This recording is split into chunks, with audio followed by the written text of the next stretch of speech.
맞습니다. 자, 우리 이어서 독점의 사회적 비용 한번 볼게요. 우리가 지금 독점에 대한 얘기를 했고, 독점은 진입장벽을 구축해서 신규 기업이 들어오지 못하는 뭐 그런 상황인데, 독점이 별로 좋지 않다고 그랬는데 왜 나쁜 거야? 그걸 한번 볼 거예요. 왜 나쁜가? 아니, 사실은 독점 자체가 나쁜 건 아니에요. 앞에서 얘기한 것처럼 너무 멋진 게임을 만들어서 고객들을 막 만족을 충족시켜 줘서, 그러니까 이제 후발자들보다 너무 압도적으로 뭐 잘하고 있는데 그 독점됐다. 그게 뭐 나쁜 건 아니지 뭐. 오히려 열심히 안 하는 사람들이 나쁜 거일 수 있어요. 근데 이제 독점이 되면은 우리가 소비자와 생산자 전부 다 측면에서 봤을 때 후생 손실이라는 걸 야기해요. 여기서 그걸 볼 거예요. 자, 우선 277페이지 첫 번째 줄 보시면 상당한 규모의 경제가 존재하지 않는 한 독점 기업은 경쟁 시장보다 우리가 지난번에 본 것처럼 생산량이 작아요. 더 생산할 수 있는데 생산을 안 하는 거야. 이게 나쁜 거지. 그 가격은요, 대신 생산을 줄여가지고 가격은 높아요. 뭐를 기준으로 했을 때? 완전 경쟁 시장을 기준으로 했을 때 그렇게 확인을 했습니다. 그러면 원래 생산량을 조금 해서 가격이 높으면 경쟁자들이 좀 더 낮은 가격으로 치고 들어와야 되는데 신규 기업이 진입을 할 수 없어요. 진입을 해가지고 얘의 경쟁을 할 수가 없습니다. 진입 장벽이 있는 거지. 그래서 진입 장벽을 통해서 오랜 기간 동안 이 독점적인 상황을 유지하게 되는 걸 알 수가 있습니다. 자, 독자는 세 번째 줄 볼게요. 독점 기업이 더 적은 양을 생산하고 높은 가격을 책정해서 그래서 초과이윤을 누리게 되는, 이게 소비자들에게 좋은 일이 아니다라고 생각할 수가 있어요. 그래서 이윤이 0보다 커. 근데 요건 이제 초과이윤을 누린다. 이렇게 얘기하죠. 이거 자체가 나쁜 건 아니야. 그렇지만 그래서 이제 구체적으로 볼 겁니다. 밑에 한번 볼게요. 비효율성과 소비자의 손실 이렇게 있습니다. 자, 첫 번째 줄 경쟁 기업에 비해서 독점 기업이 책정하는 가격이 높다는 거. 아니, 가격이 높은데 소비자가 사. 이거는 사실 어떻게 보면 그 가격에 물건을 구입하겠다는 소비자가 있으니까 사는 거죠. 그거보다 더 높은, 소비자 이용해서 했지, 더 높은 만족을 누리는 사람들은 구입을 할 거야. 그러니까 가격 자체가 높고 팔리잖아. 팔린다는 그 자체가 뭐 소비자를 착취하고 뭐 그러는 건 아니야. 내가 소비했을 때 얻게 되는 만족이 그거 사서 뭐해 하는 사람은 자기가 알아서 구입을 안 할 테니까. 자, 그래서 거기 보시면 눈에는 덜 띄지만 더 높아진 가격 때문에 발생하는 더 큰 문제는 소비자의 선택이 왜곡된다는 것이다. 그러니까 이 가격 자체가 높은 게 아니고, 야, 그래도 이 가격에 사는 소비자가 있잖아, 그렇게 항변할 것도 아니고, 약간 눈에 잘 드러나지 않아요. 보이지 않는 그런 측면이 있어요. 거기 나와 있는 것처럼 소비자의 선택이 왜곡돼요.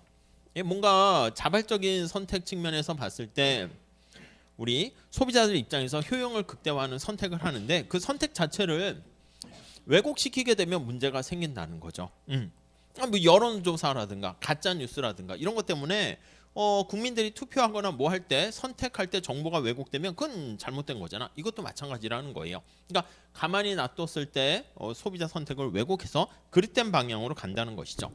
자, 이런 왜곡으로 인해서 독점 가격은 돈을 소비자에게서 독점 기업으로 이전할 뿐만 아니라, 그래서 뒤에 보겠지만 소비자가 높은 가격을 지불해서 소비자가 원래 가져가야 될 걸 독점 기업이 뺏어가는 측면도 있고요. 실제로 아무도 책임을 지지 않는 사회적 손실, 이게 누군가에게도 가지 않는, 그러니까 소비자에게 귀속되지도 않고 생산자에게 귀속되지도 않고 그 사라진다 해가지고요, 그걸 사중 손실 이렇게 얘기할 겁니다. 자, 우리 뒤에 그래프가 있긴 한데 앞에 두 번째 단락 보면서 살짝 볼게요. 외부 효과가 존재하지 않는 경우, 외부 효과가 존재하면 또 얘가 복잡해지는데 그거는 저 뒤에서 하니까 그냥 그런 게 없는, 한계 생산 비용은 그 제품을 생산하는 데 드는 사회적 기회 비용을 말한다. 그러니까 한계 생산 비용, 이게 뭐냐면 원래 이제 외부성이 존재하게 되면 이게 개별 기업이 생산하는 사적 한계 비용과 사회적 한계 비용이 괴리가 발생하는데 여기서는 그런 게 없다. 그러니까 여기서 말하는 한계 비용이라는 것은 그 제품을 생산하는 데 따르는 사회적 비용을 의미해요. 그러니까 그 제품이 사회 전체적으로 이만큼 비용을 야기했다. 이렇게 보시면 되겠습니다. 그리고 요 기회 비용은 당연히 기회 비용 이렇게 보시면 되겠죠. 그리고 P라는 거 이거는 사회적인 기회 비용. P라는 거는 이제 사회적으로 봤을 때 소비자가 이만큼 혜택을 보는 거지. 그래서 거기 보시면 그 재화에 대한 소비자의 가치 평가. 나는 이만큼까지 돈 낼 생각이 있어요. 예, 그걸 나타내는 금액이다. 그래서 거기 보시면 두 번째 줄에 소비자가 지불할 용의가 있는 금액 willingness to pay 이렇게 표현을 했죠. 그러니까 나는 이만큼까지 돈을 낼 생각이 있습니다. 라고 보는 겁니다. 이렇게. 자, 그래서 이제 기본적으로 우리가 완전 경쟁 시장에서는 시장의 요 소비자가 가치 평가하는 가격과 이 들어가는 사회적인 비용이 딱 맞게 되는데 이 독점에서는 이게 괴리가 돼요. 그래서 이렇게 P가 더 크다는 거. 이거 지난 시간에 우리가 완전 경쟁하고 비교해 봤죠. 자, 그 얘는 한번 읽어보세요. 당신이 5달러에 판매가 되는 피자 한 조각을 구매했어. 근데 피자 한 조각이 최소한 5달러 이상의 가치가 있으니까 구매를 하게 되는 것이죠. 그래서 한계적 소비자, 마지막에 구입을 하는 사람은 5달러만큼의 가치가 있는 사람까지 구입을 하게 되고 그거보다 가치가 없다 생각하는 사람은 아예 구입을 안 하게 될 겁니다. 자, 그래서 앞에서 얘기한 것처럼 한계의 원리에 따랐을 때는 이 P가 MC랑 같아지게 되면 그때가 이제 최적 조건이 돼요. 완전 경쟁 시장이 바로 그거죠. 그 얘기가 거기 나와 있어요. 자, 그래서 가격이 한계 비용과 같아진다는 것을 알 수 있고 소비자는 재화를 생산하는 데 드는 기회 비용을 지불하는 게 그거보다 더 많이 지불하는 것은 아닙니다. 재화의 각 단위는 그에 대해서 소비자가 판단하는 가치와 동일한 한계 비용이나 금액 그거보다 낮은 한계 비용으로 생산 가능한 경우 그러니까 비용이 이 가치보다 낮게 제공했을 때 아니면 같은 비용을 제공했을 때 거기까지는 소비자가 구입을 하게 된다는 것이죠. 자, 독점 기업이 피자를 생산하는 경우가 거기 나와 있는데 우리는 바로 그래프로 가지고 한번 볼게요. 그래프 했을 때 요거 그래프 하나 살짝 미니 그래프 해줄까요? 여기가 Q고요. 우리가 이렇게 수요 곡선이 있고 공급 곡선이 있어요. 그러면 우리 저 앞에 수요 공급 얘기했을 때 소비자 잉여와 생산자 잉여를 우리가 봤거든. 그랬을 때 요게 소비자 잉여였어. 요 파란 색깔 삼각형의 크기가 소비자 잉여. 그러니까 소비자가 실제 지불한 금액보다 거기서 얻게 되는 최대한 지불하고자 하는 금액 그거보다 더 낮은 금액으로 물건을 사게 돼서 얻게 되는 이득이고 요거는 생산자 잉여 이렇게 얘기합니다. 생산자 잉여. 자, 우리 책에서는 그냥 숫자 예를 통해 가지고 막 설명했는데 그냥 거기 나와 있는 278페이지 그 그림 그것만 이해하시면 될 것 같습니다. 자, 근데 이렇게 해도 괜찮아요. 이렇게 해도 괜찮은데 보통 경작에서는 이거보다 그림이 좀 책에 있는 게 278페이지에 있는 게 좀 더 심플하잖아. 그래서 요 공급 곡선을 의미하는 게 비용 곡선이 되는 건데 자, 여기 보시면 278페이지 세 번째 줄 볼게요. 규모에 대한 수학 불변을 가정을 많이 합니다. 규모에 대한 수학이 불변 이게 CRS 이렇게 되는 건데 규모에 대한 수학 불변 이렇게 되면은 CRS 노동과 자본을 2배 증가시켰을 때 아웃풋이 정확히 2배 나오게 되고요. 이러면 평균 비용이 이게 일정하게 되는 거야. 그래서 거기 나와 있는 것처럼 불변을 가정합니다. 가정해서 이건 단순화시키는 거야. 그래서 거기 책에 나와 있는 그림처럼 ATC가 일정해요. 일정하다는 것은 이 곡선이 수평이 되는 것이고 여러분 목욕탕의 물의 온도가 40도로 계속 일정하면 추가적으로 붓는 물도 40도기 때문에 40도가 계속 유지되는 거야. 그러니까 요거는 우리가 한계 비용과 MC와 ATC가 이게 같다 요걸 뜻해요. 요거 이 같다라는 얘기는 또 뭐냐면 수평 이거랑 똑같습니다. 그러니까 그냥 공급곡선은 수평이다 이렇게 상정하는 거야. 얘는 우리가 우상향하게 이제 그리지 않고 심플하게 하려고 수평이라고 가정했다. 이렇게 보시면 돼요. 고정 비용이 없이 가변 비용만 있다 이렇게 보셔도 되고요. 근데 이제 그거를 우리가 앞에서 봤었던 규모에 대한 수학 불변 그 용어를 복습하려고 그 얘기까지 책에서는 언급을 했어요. 자, 그래서 수평이라고 상정하고 그림을 한번 그려봅시다. 자, 그러면 여기다 좀 크게 그릴게요. 이렇게. 자, 이렇게 나와 있어. 이게 MC, ATC 이렇게 있고요. 이게 수요 곡선이야. 이렇게 수요 곡선. 그리고 이게 기울기 2배 가파르게 되는 게 MR 곡선. MR이 한계 수익 곡선이야. 그래서 용어 정리 잘 해주시고요. 자, 완전 경쟁 시장과 같이 비교를 하기 위해서 점점점점점 이렇게 보조선을 하나 그려봅시다. 이렇게요. 완전 경쟁 시장에서는 여기 완이라고 쓰고요. 여기는 독점 시장의 균형점 이렇게 한번 보도록 할게요. 자, 이게 만약에 공급곡선이 이렇게 수평이 된다라고 생각하시면 돼. 이렇게 수평 된다라고 보시면 돼요. 이렇게 수평으로 이렇게. 독점에서는 공급곡선이 없으니까 MC가 공급곡선의 뉘앙스로 보시면 되겠죠. 자, 그래서 이렇게 돼 있어.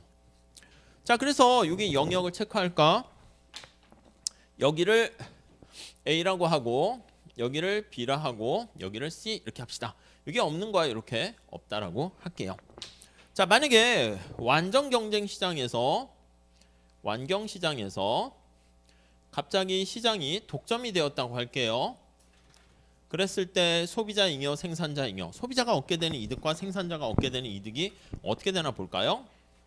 자, 소비자가 얻게 되는 잉여는 이게 이렇게 돼버리니까 이 삼각형 완전 경쟁 시장이니까 여기니까 얘는 A, B, C 이렇게 돼요. 독점 기업이 얻게 되는 생산자가 얻게 되는 잉여는 이 경우는 없어요. 예, 없습니다. 생산자 잉여는 없어요. 네, 아예 없어. 그래서 총 잉여는 어떻게 됩니까? 라고 하면 이거는 아예 없어. A, B, C 이렇게 돼 있습니다. 오케이. 그러니까 얘가 이제 수평이 되니까 사회 전체적인 잉여는 이 파란 색깔만 되는 소비자 잉여만 있죠. 근데 독점 시장이 돼버리면 완전 경쟁 시장이 생산량이 이만큼인데 독점의 생산량은 이렇게 생산량이 줄어들어요. 이게 과소 생산을 합니다. 그러니까 더 생산할 수 있는데 생산을 안 하는 거야. 이 경제학에서는 이게 낭비라고 그랬죠. 근데 가격은 또 올라갑니다. 그래서 완전 경쟁 시장에서의 가격이 이만큼인데 독점 시장에서의 가격이 올라가요. 자, 그럼 소비자 잉여는 어떻게 돼? 거래량은 줄어들고 높은 가격을 지불하게 되니까 저기 나와 있는 요거 물론 이만큼의 잉여는 있어. 그래서 여기 파란 색깔만큼 이렇게 지저분하게 됐네. 잉여가 존재합니다. 줄어들죠. 생산자는 여기서부터 이만큼의 생산자가 이득을 얻지만 이게 평균 비용이니까 이만큼의 비용을 뺀 B만큼이 생산자 잉여가 됩니다. 이렇게요. 이제 둘을 합하게 되면 첫 번째는 A 플러스 B 이렇게 돼요.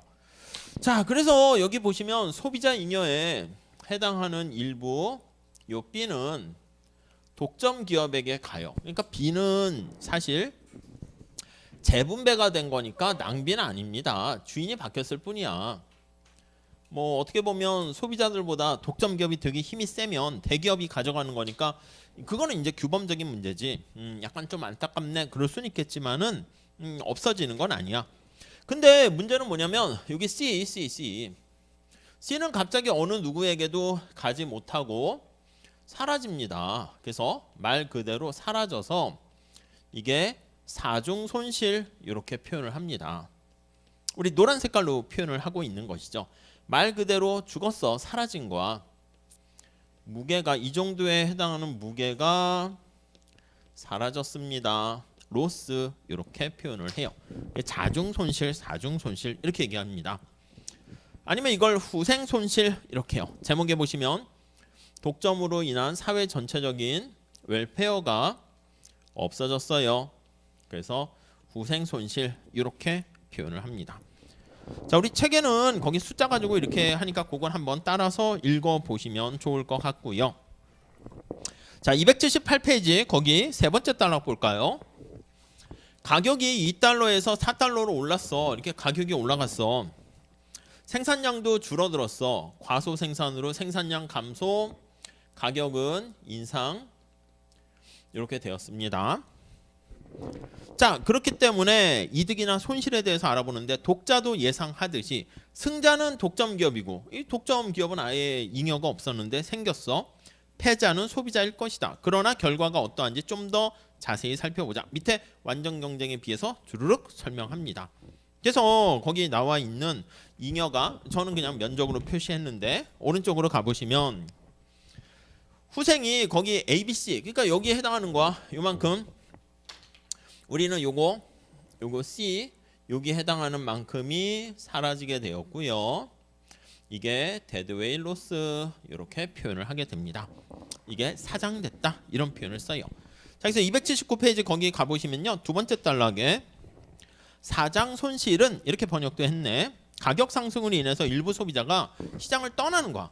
그러니까 이 사중 손실은 나중에 보겠지만 가격을 올리니까 일부 고객들은 그보다 높은 가격을 지불할 의사가 있는 소비자들은 사요. 야, 그럼 뭐 그 정도도 괜찮은 거지. 근데 이렇게 일부 소비자들이 시장에서 이탈돼서 거래가 위축되는 거야. 우리가 첫 시간에 시장이라는 게 존재하면서 얻게 되는 이득이 뭐예요? 아니 많은 사람들이 교환을 통해서 이득을 얻는다니까. 우리가 마트나 편의점이나 어디 가게 되면 내가 고기를 먹고 싶다. 그럼 고기를 살 수가 있는 거잖아. 시장이라는 게 없으면 내가 사과를 먹고 싶다. 그럼 이거 어디 가서 사과를 구하지? 내가 직접 자급자족을 해야 되잖아. 그러니까 시장이라는 거래를 통해서 모두가 행복해지는데 이 거래 자체가 위축돼. 시장이 쪼그라들어. 그럼 거기서 거래의 실종으로 인해서 발생하는 후생 손실을 얘기합니다. 그래서 거의 떠난다는 표현을 쓰고 있어요. 한편 사장 손실은 시장 수요가 가격이 비탄력적일 때보다 탄력적일 때가 더 커진다. 아니 왜냐면 가격의 탄력성이 커질수록 우리 탄력성 다시 생각해 보세요. 가격이 올라갔어. 이 수요고스를 좀 더 완만하게 그리면 되겠죠. 그러면 이게 거래 감소가 더 커집니다. 그렇죠? 이 과소 생산으로 인해서 발생하는 거니까. 따라서 시장에 대한 수요의 가격 탄력성이 클수록 가격의 인상에 따른 거래 감소, 거래 시장이 위축, 그게 더 커지겠죠. 그래서 가격 인상에 따른 시장이 축소되는 거와 시장의 거래가 위축됩니다. 위축이 축소가 커져 이렇게.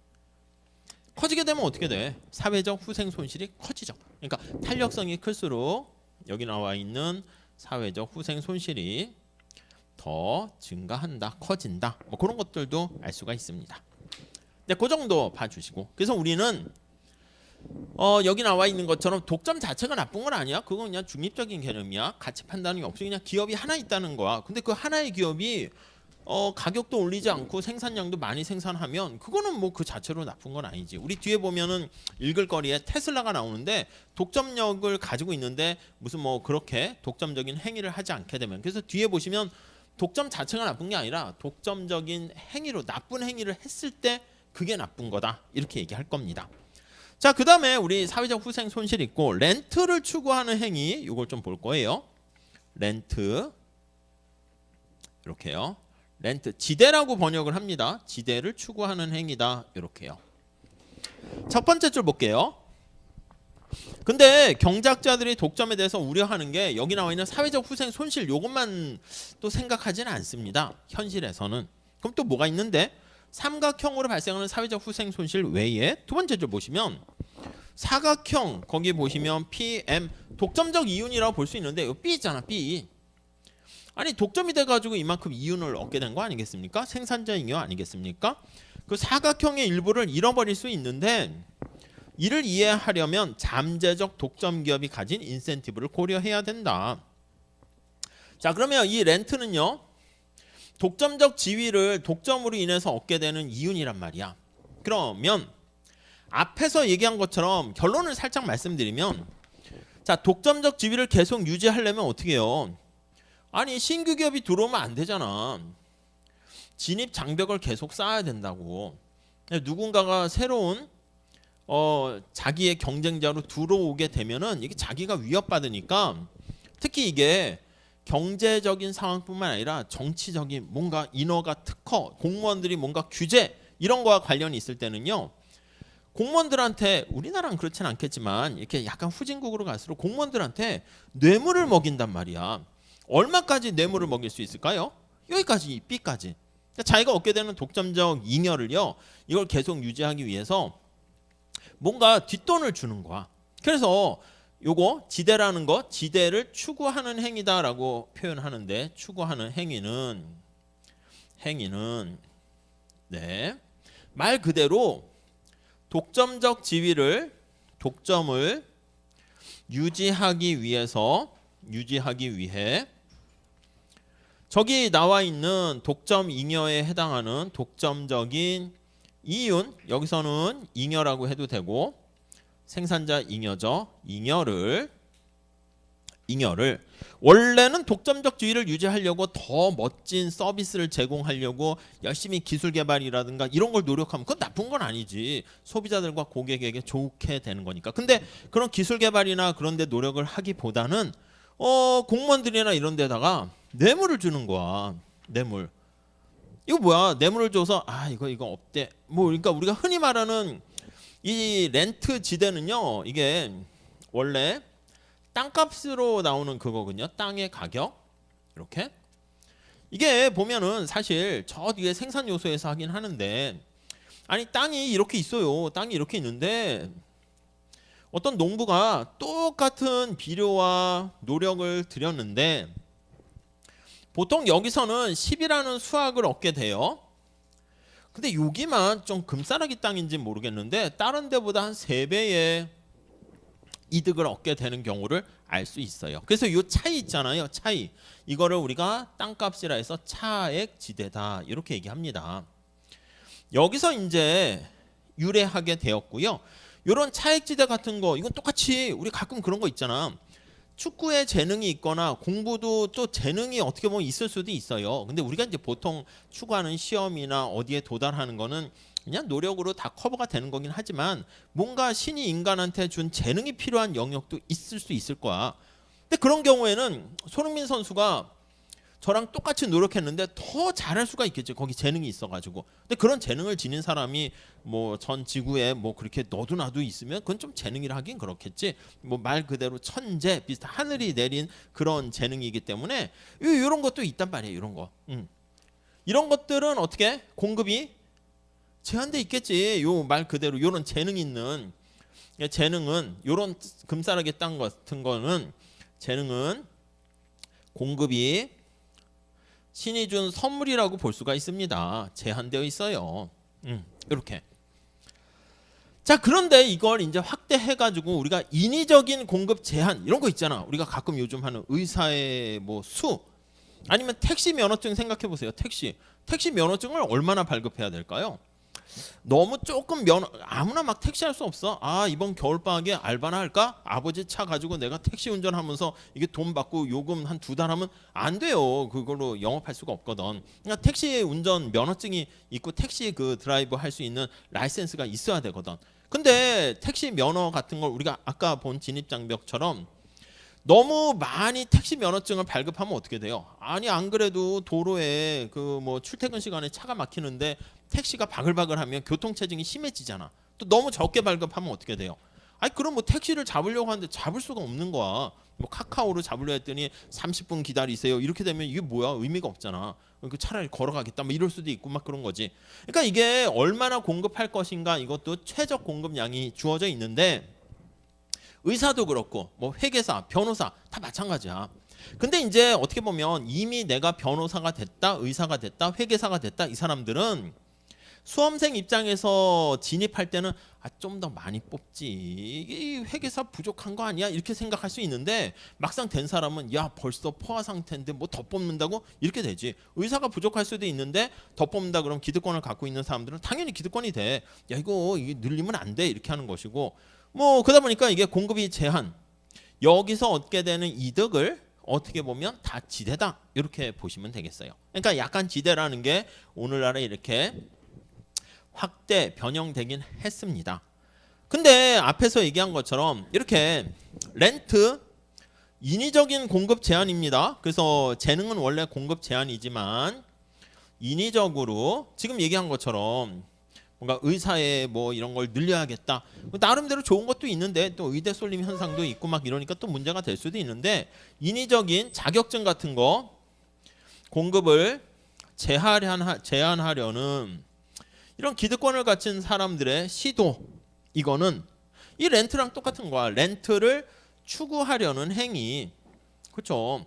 경쟁을 좀 저해해야지 그 안에 진입장벽에서 보호받는 사람들은 좀 편안하게 이득을 누리잖아. 그러니까 우리가 소위 경쟁은 좋은 것이야 얘기하지만 그 안에 경쟁하는 사람들은 당연히 싫지, 뭐 좋습니까? 그래서 가능한 한 경쟁을 억제하려는 행위, 이런 것들을 다 포함해서 얘기합니다. 자, 그래서 거기 두 번째 달러 다시 보시면, 그래서 얼마까지 그러면 이런 뇌물을 주기 위해서 돈을 지불할 생각이 있습니까? 하면 저 B만큼이라는 거죠. 독점적 이윤만큼 포기할 생각이 있는 거야. 최소한 그렇게 해서 진입을 못하게 막으면 뭐 손해될 건 없고, 그러니까 B보다만 좀 작으면 되겠지. 그래서 독점적 지위를 계속 유지할 수 있으니까 현실에선 그렇지, 지금 현재는 그렇지 않지만 현실에서는 야 저 독점적 이윤이라 해당하는 B, 이것도 다 사실은 낭비로 쓰인다 이렇게 주장하는 사람도 있게 되는 거예요. 자, 그래서 다시 세 번째 달러 볼게요. 독점 기업은 자신의 이윤을 보호하기 위해서 많은 일을 한다. 한 가지 확실한 방법은 정부가 경쟁을 제한하게 만드는 것이다. 이거지 이거. 지대를 추구하기 위해서 경쟁, 진입 장벽을 쌓도록 만드는 거예요. 뉴욕에 거기 나와 있는 택시, 영업용 택시 같은 경우에 보시면 합법적으로 운행하려면 면허가 있어야 됩니다. 근데 면허의 수를 제한하게 되는데, 택시 사업에서 진입이 허용되어 경쟁이 발생하면 택시 운행에 드는 비용 수준으로 택시 가격이, 택시비가 하락하게 됩니다. 그러나 택시 운행 면허증을 가지고 있는 기사들은 강력한 힘을 행사하고 나름대로 그러니까 이익단체를 만들어 가지고 막 자신들의 이득을 위해서 뭐 이렇게 투쟁하고 계속 관철시키려고 노력하는 것이죠. 최근에 잠재적인 경쟁자인 우버의 택시 사업 진입, 그래요. 우버가 어떻게 하고 소비자한테는 좋은 거 아니야? 뭐 등등 그런 거 있으면. 근데 이게 왜요? 택시 기사들은 자기의 뭐 이렇게 밥줄과 등등등 이걸 얘기하면서 진입하는 것을 막게 되는 걸 알 수가 있습니다. 자, 이와 비슷한 예는 수도 없이 많습니다. 미국의 철강, 자동차 산업 이런 거는 그것도 마찬가지야. 철강이나 미국 자동차 회사는 야 한국에 뭐 저런 유럽에 뭐 이렇게 자동차가 수입되는 거 있잖아요. 그걸 막으려고 하겠지. 들어오면 뭐야? 미국의 자신들이 경쟁을 하고 해야 되고 또 피해를 보게 되는 거니까 수입을 억제하는 자동차는 이런 데서 관세를 부과합니다. 수입품에 대해서 세금을 부과하게 되면 이게 다 뭐야? 이게 진입장벽을 구축하는 것이죠. 그러니까 라이센스, 면허를 이렇게 통해 가지고 또는 관세를 부과해서 다 자신들의 이득을 위해서 그렇게 하는 것이죠. 거기 보니까 미국 의회를 상대로 많은 로비 자금을 쓴다. 그러니까 이게 우리 전체 사회 전체적으로 또 국민들 입장에서 로비 자금 낭비잖아, 낭비. 야 그 돈 가지고 야 기술 개발과 이런 거 하지 뭐 이렇게 공무원들과 이렇게 관료들에게 뇌물 주는 데 썼다? 이게 낭비 아니겠습니까? 자, 어떤 전문가들은 과거에 미국의 민간 항공 운송 산업이나 미 주간 트럭 운송 산업, 미국의 규제가 되게 많았던 이유 중에 하나가 다 이거야. 다 뇌물이고 진입장벽 쌓기 위한 것이고, 또 미국엔 총기가 허용되잖아. 이게 다 공무원들 거기 관료들한테 국회의원이나 이런데 이게 그 총기 그 후원금 많이 내니까 그거 이게 계속 받으려고 총기 맨날 사고 나는데도 규제를 못 하잖아. 그러니까 현실에서 보면 그런 거죠. 이런 거기 보시면은 자, 마지막 달러 보세요. 가구나 기업이 자신의 경제적 이윤을 보호하기 위해서 이런 행동을 렌트 추구 행위다, 지대 추구 행위다 이렇게 얘기합니다. 공급이 엄격히 제한된 이거야 언제나. 전부 다 이게 공급이 엄격히 제한된 곳에서는 늘상 지대 추구 행위라는 게 존재한다라고 보시면 되겠습니다. 자, 렌트 추구 행위에는 두 가지 측면이 있습니다. 첫 번째, 요거 렌트라고 했는데 두 가지 측면. 첫 번째, 자, 렌트 추구 행위는 자원을 소비한다. 그러네. 이게 낭비예요, 낭비. 자원을 소비하는 거야. 쓸데없는 데 소비하는 거지. 그래서 거기 나와 있는 것처럼 로비라든가 지금 여기 쓰긴 했지만 왜 로비를 해요? 진입을 제한하기 위해서 하는 거죠. 진입 장벽을 구축하기 위해서 서로 이렇게 하는 거야. 짜고 치네요. 로비스트에게 지불하는 임금, 규제기관이 지출하는 비용 다 공짜가 아닙니다. 뉴욕시에서 다음 페이지 가보시면 정기적으로 새 택시 운행 면허증을 발급할 때마다 잘 조직된, 이게 조직이 잘 돼 있는 집단이 또 힘이 센 거죠. 택시 기사나 택시 소유자들은 도로를 마비시키는 파업을 한다거나 이런 거, 택시 운행을 중단하거나 뭐 그런 것들 알 수가 있어요. 독점 기업이 얻는 경제적 이윤이 사회적으로 아무런 가치도 없는, 이 가치가 없다는 거야. 이거 로비라든가 이런 건 자신들의 진입 장벽을 쌓는 것이지 뭔가 가치가 있는, 야, 저 장벽이 아름다워, 그런 게 아니잖아요. 그렇기 때문에 이게 가치가 없는 렌트 추구에 모두 소진될 수가 있고요. 렌트 추구 행위는 현재 소득 분배를 보호할 뿐이다. 그러니까 이 뭐야? 기득권을 보호한다는 거야. 그래서 이거 왜 하는데 하면은 자신들의 기득권, 경쟁을 저해해서 기득권을 보호하려고 한다. 이렇게 보시면 되겠죠.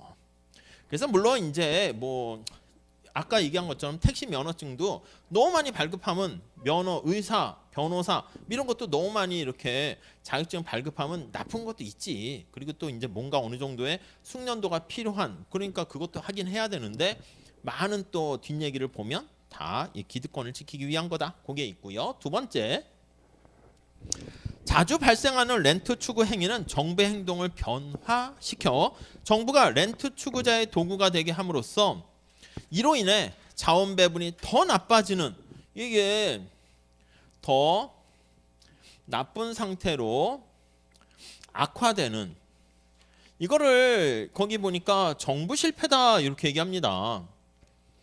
정부의 기능이, 정부가 개입을 했는데 상황을 더 악화시키는 거야. 그러니까 이게 약간 또 이게 안 좋게 자꾸 어떻게 보면 가스라이팅은 아니고 그런 거 있잖아. 이게 몰래 뇌물을 주니까 이 공무원 입장에서도 그냥 안 그래도 박봉해. 그리고 뭔가 민원도 힘들고 하는데 그래 내가 인허가권을 가지고 있으니까 요걸 통해서 서로 이제 뭐 윈윈 이렇게 자기네끼리 윈윈 되는 거지. 그러다 보니까 자꾸 공무원들도 나쁜 그런 습성을 갖게 되는 거야. 그러다 보니까 뭐 이 정부 실패까지 가게 되는 거 알 수가 있겠죠. 그래서 뭐 그 정도 보시면 될 것 같습니다.